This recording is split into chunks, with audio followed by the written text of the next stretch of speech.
చొప్పదండి నియోజకవర్గం గంగాధర మండల కేంద్రంలో BRS party working president KT Rama Rao ఆదేశాల మేరకు పత్రికా సమావేశంలో మాజీ ఎమ్మెల్యే సుంకె రవిశంకర్ మాట్లాడుతూ కాంగ్రెస్ ప్రభుత్వం రైతులకు ఇచ్చిన హామీలో ఏ ఒక్కటి కూడా అమలుపరచకపోగా రైతులను ఇబ్బంది పెట్టే దిశలో సాగుతుందని, రైతు భరోసా, విత్తనాల కొరత, రైతు బీమా, యూరియా కొరతలతో పాటు 6 కాలాలు కష్టపడి పండించిన పంట కూడా సమయానికి తీసుకున్న పంటకు డబ్బులు సరైన సమయానికి అందించడం లేదని, నీరు లేక పంట పొలాలు ఎండిపోతున్నా, చెరువులు, కుంటలు, వాగులు ఎండిపోతున్నా గానీ ప్రభుత్వం పట్టించుకోవడం లేదని రాష్ట్రంలో రైతులు ఆందోళన చెందుతున్నారు. ప్రభుత్వం ఏదైతే రైతులకు హామీలు ఇచ్చిందో అవి నెరవేర్చేదాకా బీఆర్ఎస్ పార్టీ రైతుల పక్షాన పోరాడుతుందని హెచ్చరించారు.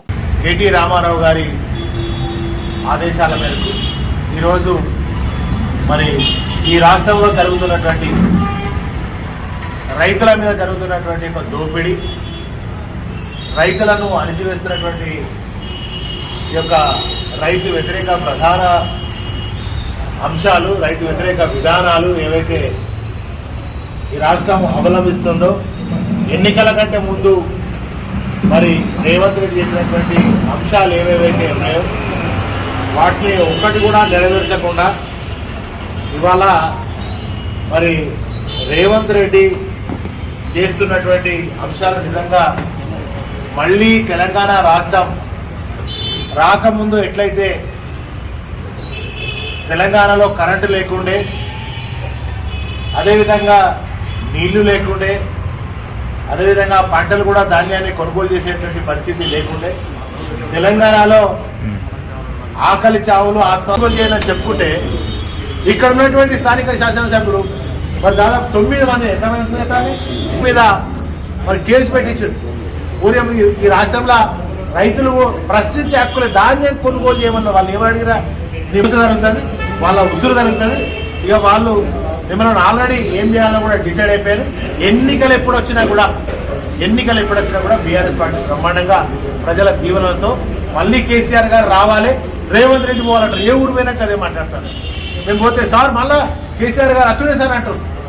డిమాండ్ చేస్తాను, రైతులకు ఇచ్చిన మాట ఈ చెరువులు నింపండి, మళ్ళీ వానాకాలం వచ్చింది, వాగులు నింపండి, చెరువులు నింపండి. నిన్న నాకు మానవాడ నుంచి అడిగినటువంటి అన్యాయాన్ని మరి ఎట్లా భర్తీ చేస్తారు, ఏం చేస్తారు అనేది మీరు ఆలోచించుకోవాలి. ఇక మోసాలు, దగా ఇవన్నీ కూడా బంద్ చేయాలి. ఇది పక్కా దగుల్బాజీ ప్రభుత్వం, ఇది పక్కా దగుల్బాజీ రేవంత్ రెడ్డి ప్రభుత్వం కనుక ఇవాళ తెలంగాణ డిమాండ్ చేస్తున్నాం. వెంటనే మాకు నీళ్ళు ఇవ్వండి, మా ధాన్యాన్ని కొనుగోలు చేసినటువంటి ధాన్యానికి డబ్బులు ఇవ్వండి. అదేవిధంగా గతంలో కేసీఆర్ గారు దేశంలో ఎక్కడ లేనటువంటి విధంగా ప్రతి ధాన్యపు గింజను చివరి ధాన్యం కింద వారికి ఏ విధంగా కొన్నారో మళ్ళీ మీరు వెనకపోకుండా వెంటనే ఈ ధాన్యాన్ని కూడా మళ్ళా వానకాలం పంటలు కొనుగోలు చేయాలి. కేంద్రం మీద పెట్టి రాష్ట్రం అండగా ఉండాలి అని చెప్పి బీఆర్ఎస్ పార్టీ పక్షాన నేను డిమాండ్ చేస్తాను. చెరువులు నింపుతలేరు, చెరువులు ఎందుకు నింపుతలేరని మేము ఆశ్చర్యపోయినాం. చెరువులు ఎందుకు నింపుతలేరంటే ఎమ్మెల్యేలు అందరూ దోపిడి మట్టి పుక్కుతున్నారా రాష్ట్రంలో. ఎమ్మెల్యేలు అందరూ, మంత్రులందరూ వరుస పెట్టి చెరువులను నింపకుండా ఆ మన్నే పుక్కుతున్నారు కోట్ల రూపాయలు. కనుక వాగులను నింపుతలేదు. అంతకుముందు మన వాగులలో ఫుల్ నీళ్లు, కేసీఆర్ ఉన్నప్పుడు 24 గంటలు ఫుల్ నీళ్లు ఫుల్. ఇక ఇసుక తీసే పరిస్థితి ఆనాడు లేకుండే.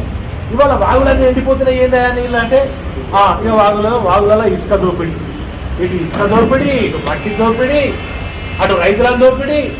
మొన్న జరిగిన ధాన్యం కొనుగోలలో కొన్ని వేల కోట్ల దోపిడీ జరిగింది. నేను చాలాసార్లు చెప్పిన, చాలా మంది మా నాయకులు కూడా చెప్పారు.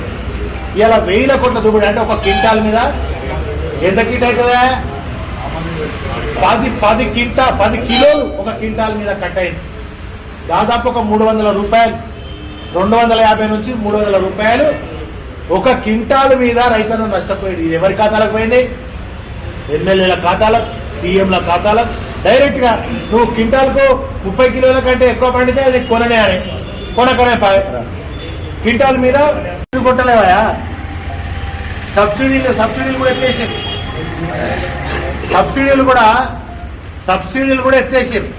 అంటే ఇవాళ పరిస్థితి, రైతన్న పరిస్థితి ఎటువంటి పరిస్థితి వచ్చిందంటే ఇక బీఆర్ఎస్లో రోడ్ల మీదకి వచ్చి కొట్లాడితే అరకొరగా ఏదో ఒక సమస్య, ఆ ఎరువులో యూరియానో ఏదో ఒక సమస్య పరిష్కారమయ్యే పరిస్థితి.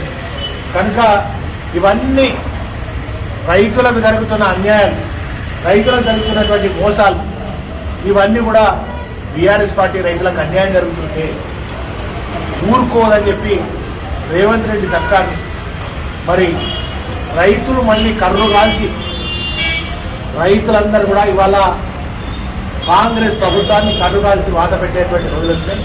ఇవాళ రైతుల పక్షాన బీఆర్ఎస్ పార్టీ అండగా ఉంటుంది. నువ్వు ఏదేదైతే రైతులకు ఆనాడు ఎన్నికల కంటే ముందు కానీ మరి నిన్నటి వరకు కానీ నువ్వు ఇచ్చినటువంటి రైతులకు ఇచ్చిన హామీలు నెరవేర్చకపోతే బీఆర్ఎస్ పార్టీ రైతుల అండగా ఉంటుంది. రైతుల పక్షాన మరి కొట్లాడతాం బరాబర్గా. ఇవన్నీ రైతు బీమా ఇచ్చేదాకా, యూరియా ఇచ్చేదాకా, అదేవిధంగా రైతు భరోసా ఇచ్చేదాకా, రుణమాఫీ ఆల్రెడీ అయిపోయింది కదా, రుణమాఫీ మళ్ళీ చేస్తావు దుబాయ్ చేస్తాను. కానీ ఇక ఇవన్నీ అంశాలు ఏవైతే ఉన్నాయో ఇంకా చెరువులలో ఏం జరుగుతుందంటే